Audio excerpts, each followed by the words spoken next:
언론인 여러분, 시작해도 되겠죠? 네. 그러면 조국혁신당 139차 최고위원회를 시작하겠습니다. 모두 발언하시겠습니다. 조국혁신당 대표 권한대행 김선민입니다. 오늘 제429회 국회가 시작됩니다. 빛의 혁명으로 탄생시킨 국민주권정부 첫 번째 정기국회입니다. 이번 정기국회는 내란의 완전한 종식과 민주주의 회복의 결정적 계기가 되어야 합니다. 그것이 국민의 염원이고 시대적 과제입니다. 국민주권정부의 핵심 의제인 검찰개혁은 조속히 마무리해야 합니다. 민주개혁 진영의 다짐이자 약속이었습니다. 안타깝게도 검찰개혁 마무리 단계에서 불협화음이 나옵니다. 국정을 책임있게 이끌어야 할 정부와 여당에서 다른 목소리가 나옵니다. 검찰개혁을 고대해온 국민은 혼란상과 파열음에 걱정이 큽니다. 또 좌초하는 것 아니냐고 우려합니다. 조국혁신당이 현 상황을 엄중하게 지켜보는 이유입니다. 어려운 때일수록 초심을 되새겨야 합니다. 우리는 왜 검찰개혁을 외쳤습니까? 검찰권 오남용을 막기 위해서입니다. 정치검찰이 수사권을 제멋대로 휘두르지 못하게 하기 위해서입니다. 군부 뒤를 이어 독재 정권을 세운 검찰을 제자리에 되돌리기 위해서입니다. 대원칙은 수사와 기소의 분리, 그리고 검찰이 수사를 못하게 하는 것입니다. 관청을 어디에 두느냐보다 압도적으로 중요한 문제입니다. 이재명 대통령이 검찰개혁 토론회를 제안했습니다. 바로 이런 깊은 고민과 염려에서 내놓은 제안일 것입니다. 토론은 토론답게 이루어져야 합니다. 치열하지만 질서 있게 입장을 정리해야 합니다. 정파 이익을 내세울 때가 아닙니다. 분열의 언어보다는 입장차를 좁히는 중재의 언어가 필요합니다. 정치검찰의 폐악에 국민이 질려갈 때를 되돌아보고 검찰개혁 완수라는 최종 목표 하나만 보고 가야 합니다. 극우 친일 내란 세력은 아직 청산되지 않았습니다. 제1야당인 국민의힘을 장악했습니다. 검찰개혁을 회방 놓으려고 갖은 일을 다 할 것입니다. 검찰개혁을 제대로 하려면 민주진보 진영이 다시 한마음으로 뭉쳐야 합니다. 필요하다면 조국혁신당도 토론에 적극 참여할 것입니다. 검찰개혁 과제는 정기국회에서 반드시 완수해야 합니다. 이를 위해 조국혁신당은 좌고우면하지 않고 끝까지 갑니다. 누구보다 앞장서 검찰개혁을 마무리할 것입니다. 검찰과 내란 세력이 주인이 아닌 국민이 주인인 온전한 민주주의는 그렇게 올 것입니다. 감사합니다.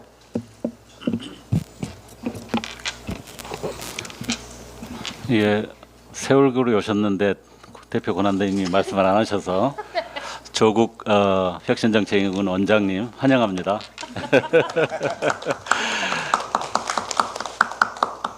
저 출감이 좀 쉬었다 나오시지 하는 이야기도 있었습니다만은 연일 힘들게 뛰는데 사실 창당 이래로 쉬어본 적이 없는 것 같습니다. 사실 그래서 당의 여러 가지 사정이나 또 당의 활력을 이렇게 만들어내기 위해서 열심히 뛸 수밖에 없는 조국 원장에 대해서 제가 이름을 붙여드렸는데요.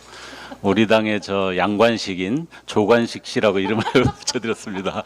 여전히 열심히 뛰시고 계시는 것에 대해서 감사드리고 환영한다는 말씀을 먼저 드립니다. 원내대표 소항길입니다. 오늘부터 정기국회가 시작됩니다. 조국혁신당은 어제 의원 워크숍에서 내란 종식은 확실하게, 개혁 법안은 강력하게, 사회권 선진국 정책은 집중적으로 추진할 것을 결의했습니다.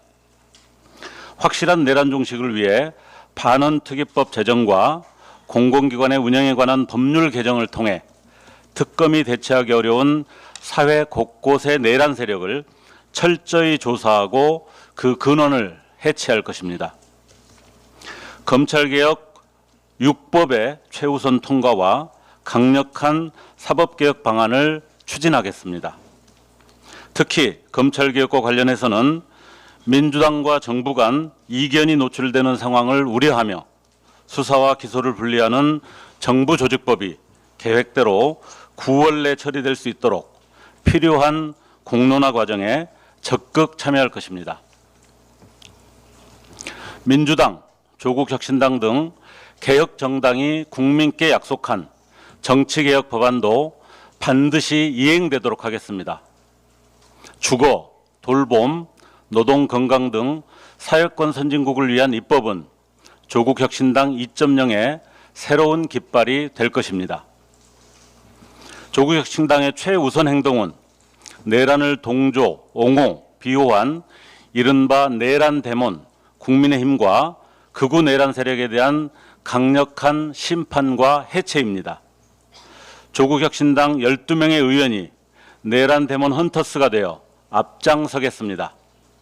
내란을 비호하고 윤 어게인의 기반이 되고 있는 사람, 제도, 정책을 모조리 찾아서 청산하겠습니다.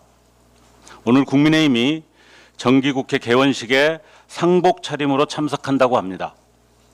국민이 심판한 정당의 몰락을 미리 보는 시간이 될 것입니다. 장동혁 대표는 사무총장에 지난 겨울 윤석열 체포를 막은 인간방패 정희용 의원을 내정했습니다. 눈 가리고 아웅하지 말고 차라리 전한길 씨를 사무총장에 임명하십시오. 전한길 씨야말로 극우 정당의 철학을 가장 잘 이해하고 있는 적임자입니다. 이미 공천 영향력도 충분히 행사하고 있습니다. 대선 후보도 날치기 하듯 강제 교체한 정당이니 사무총장 정도는 쉽게 바꿀 수 있을 것입니다. 이상입니다. 예, 최고위원 황명필입니다. 저는 이미 계엄으로 죽거나 다친 사람이 없기 때문에 죄가 아니라던 국민의힘 인사들에게 불은 질렀지만 사람은 안 죽었으니 지하철 방화범도 죄가 없는 것이냐며 그들의 빈약한 논리력을 지적하고 논설지도를 한 바 있습니다. 그런데 이제 사과하는 법까지 알려줘야 되니 도대체 이런 사람들이 어떻게 국회의원을 하고 있는지 한숨이 나옵니다. 우리가 일본과 외교적 문제가 발생하는 것은 몇몇 정치인들 때문입니다. 식민 지배에 대한 사과가 있고 나면 극우 정치인이 튀어나와 망발을 합니다. 야스쿠니에 참배하며 개인적인 차원이라며 우리 국민의 정서를 우롱합니다. 이런 행태가 우리에게 반복적으로 상처를 주고 관계를 악화시켜 온 것입니다. 그런데 국민의힘이 똑같은 짓거리를 하고 있습니다. 친일이 뼛속에 새겨져 있어서 그런지 중요한 것은 일본의 마음이라서 그런지 안 좋은 것은 꼭 일본 정치인들에게 배워옵니다. 극우적 언행으로 최고위원이 된 김민수는 헌법을 무시합니다. 계엄은 역사의 흐름의 과정 중 하나고 민주당의 국헌문란 행위로 발생했다. 헌법재판소가 이것에 대해서 판결할 권한이 원칙적으로는 없어야지 맞다. 역사적 재평가가 이루어질 수 있다. 장동혁 대표도 비슷합니다. 탄핵 심판에서 방어권이 제대로 보장되지 않았다. 헌재 결정을 수용은 하는데 개인적으로 다양한 입장은 가질 수 있다. 이거 야스쿠니 참배 핑계대는 것과 같은 소리죠. 참. 자, 사과 강의 들어갑니다. 국민의힘 지도부 여러분, 인터넷에 접속하세요. 검색창에 입력하는 겁니다. 올바르게 사과하는 법. 그러면 나옵니다. 진심으로 미안함을 전하라. 전제 붙이지 마라. 중간에 핑계대지 마라. 재발 방지를 꼭 약속하라. 우리가 계엄은 했는데요. 민주당이 잘못해서 계엄했고요. 물론 실탄 18만 발이랑 영연백 만 개를 준비하긴 했지만 실제로 죽이지는 못했으니까 잘못한 게 없고요. 계엄으로 나라는 개판 만들었지만 정권은 우리가 다시 잡아야 되고요. 우리 잘못을 조사하는 특검은 나빠요. 부정선거 맞고요. 헌재가 잘못된 겁니다. 윤어게인, 이재명은 독재자. 제대로 된 사과는 없이 이따위 뻔뻔한 작태를 보이면서 무슨 대화가 됩니까? 뻔뻔함이 복면골퍼 권성동만의 독자적 특기가 아니면 잘 알겠는데 아무리 양심의 털이 났어도 미안한 척이라도 하는 게 국민에 대한 도리입니다. 아무튼 권성동은 이제 나락으로 가실 것 같습니다.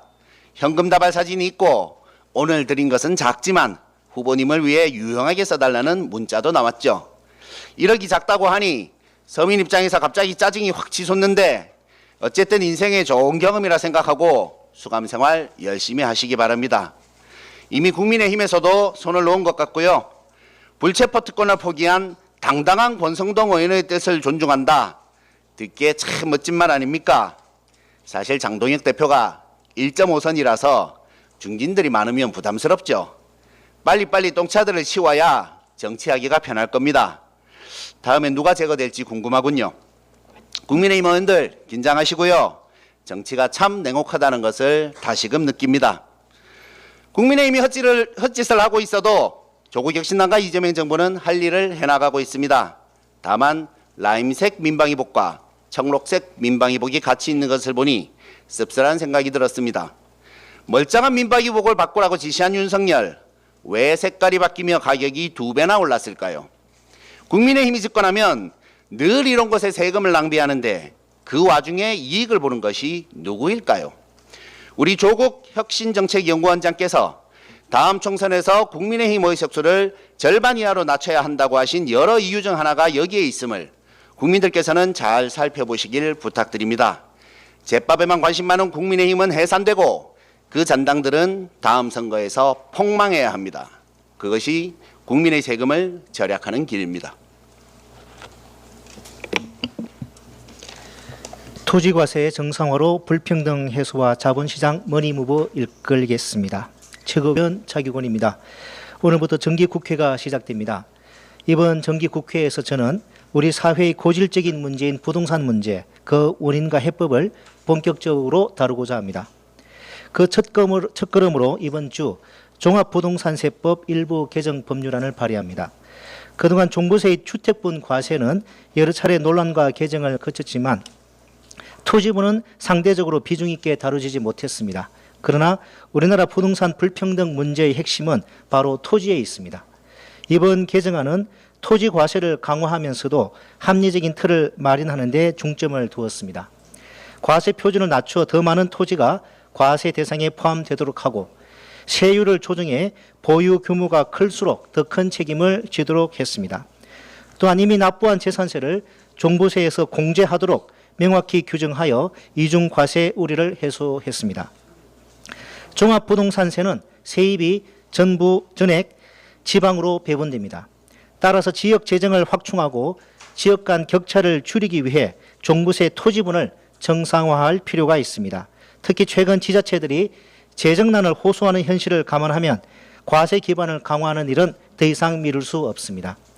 이재명 정부는 출범 초기부터 세금으로 집값을 잡지 않겠다는 입장을 밝혔습니다. 그러나 부동산에 대한 제대로 된 과세는 단순히 집값 문제를 넘어 불평등을 완화하고 자산이 부동산에만 쏠리는 구조를 바꾸는 데 꼭 필요합니다.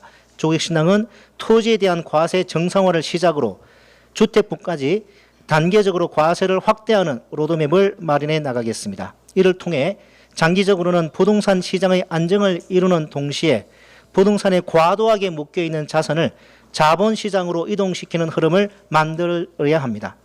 이것이야말로 우리 경제의 지속 가능한 성장과 투자자 신뢰 회복을 위한 길입니다.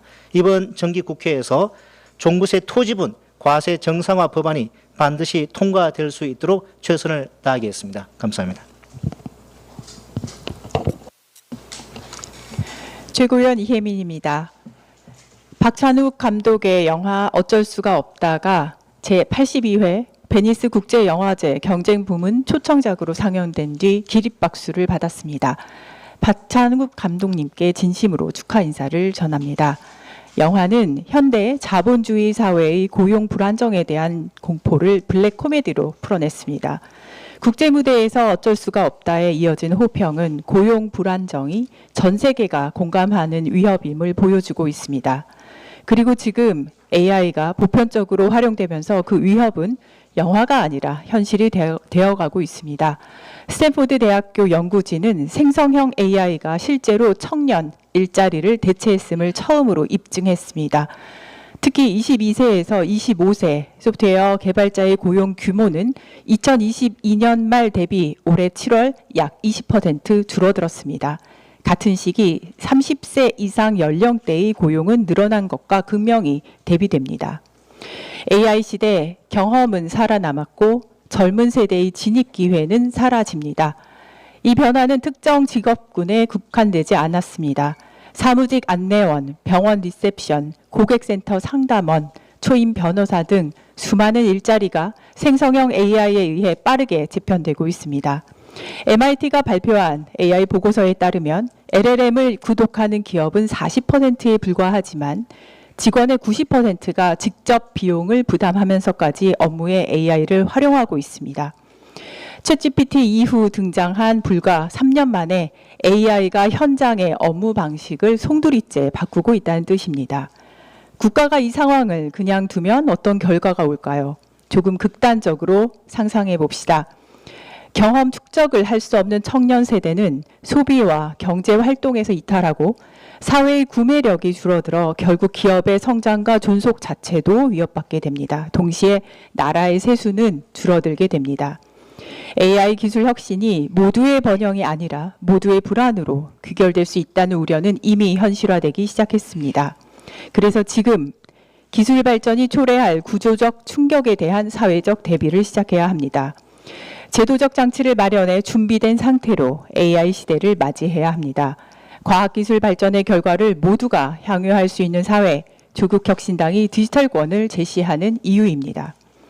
청년들의 일자리 문제, 그 문제를 풀기 위한 세수 부족, 이를 해결하고 대한민국 성장판을 만드는 일, AI와 과학기술에 대한 정책 입법을 통해 조국혁신당이 합니다. 오늘 정기국회가 시작됩니다. 저와 조국혁신당은 기술과 인간이 함께 성장하고 혁신하는 미래를, 청년을 위한 미래를 제대로 준비하기 위해 앞장서겠습니다. 이상입니다.